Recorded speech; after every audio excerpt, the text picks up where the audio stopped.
Bismillahirrahmanirrahim. Assalamualaikum warahmatullahi wabarakatuh.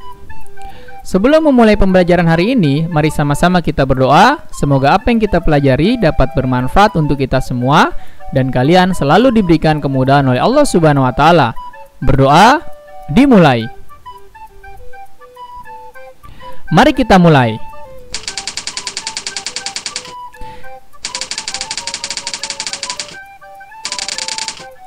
Tema 3, tokoh dan penemu. Subtema 3, ayo menjadi penemu. Pembelajaran ketiga. Yang pertama kita akan mempelajari muatan bahasa Indonesia tentang penggunaan kata-kata dalam teks eksplanasi. Kita dapat menemukan kata baku dalam teks eksplanasi.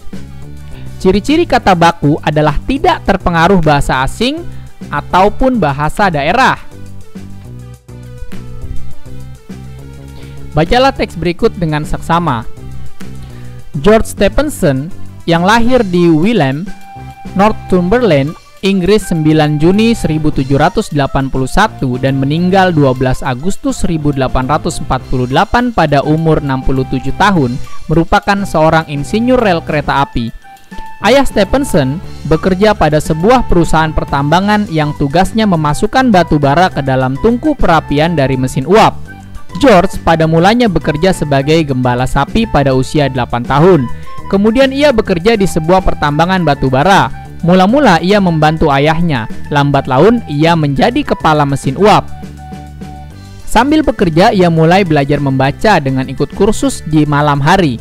Setelah mampu membaca, ia mulai membaca semua buku tentang mesin. Pada suatu ketika ia diminta membantu untuk memperbaiki mesin uap. Setelah itu, ia diserahkan tugas yang penting dalam permesinan. Pada waktu itu, pertambangan batu bara sedang mencoba menggunakan lokomotif uap atau mesin uap yang dapat digerakkan untuk mengganti tenaga kuda yang menarik kereta batu bara. Kemudian George membuat mesin yang disebut bluser. Mesin berjalan dengan sukses. Tuliskan informasi penting dari teks tersebut. Kalian bisa menemukannya menggunakan kata tanya agar bisa mempermudah kalian. Contohnya, di mana Stephenson lahir atau kapan Stephenson lahir, kemudian apa pekerjaan Stephenson. Ya, kalian bisa menemukannya seperti di tema-tema sebelumnya yang sudah saya berikan contoh. Kita bahas fokus tentang kata baku di sini. Oke, temukan kata baku atau kata yang tidak baku dalam teks tersebut. Ya, kita fokus ke kata yang tidak bakunya. Yang pertama adalah kata apa, nak? Coba perhatikan lebih teliti lagi. Yang pertama ada di batu bara. Oke, perhatikan kata batu bara ini. Ketika kalian mencari di KBBI dengan penulisan batu bara disambung, maka tidak keluar. Tetapi sebaliknya ketika kalian menuliskan batu spasi batu bara, maka ada makna dan artinya. Pahami betul-betul ya, nak. Kemudian yang kedua adalah penulisan dari lokomotif.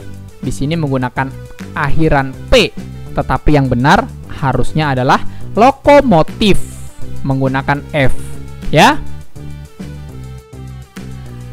Berikutnya muatan IPA tentang rangkaian listrik campuran. Rangkaian listrik seri dan paralel dapat digabung membentuk rangkaian listrik campuran. Rangkaian listrik campuran dapat digunakan di rumah-rumah. Perhatikan rangkaian listrik berikut ini. Nah, ini merupakan contoh dari rangkaian listrik campuran. Merupakan apa? Gabungan dari rangkaian listrik seri dan juga rangkaian listrik paralel. Ini merupakan rangkaian seri saja, nak. Yang dari sini ya, saya beri tanda sampai ke sini, ini merupakan rangkaian seri. Kenapa ini disebut campuran? Digabung dengan rangkaian listrik paralel, ditambah lagi cabangnya. Ya, jadi semua ini disebut dengan rangkaian listrik campuran. Terima kasih telah menyaksikan tayangan ini. Kurang lebihnya mohon maaf. Apabila tayangan ini kalian rasa bermanfaat, silakan bagikan kepada orang lain karena berbagi ilmu adalah pahala. Tetap jaga kesehatan. Wassalamualaikum warahmatullahi wabarakatuh.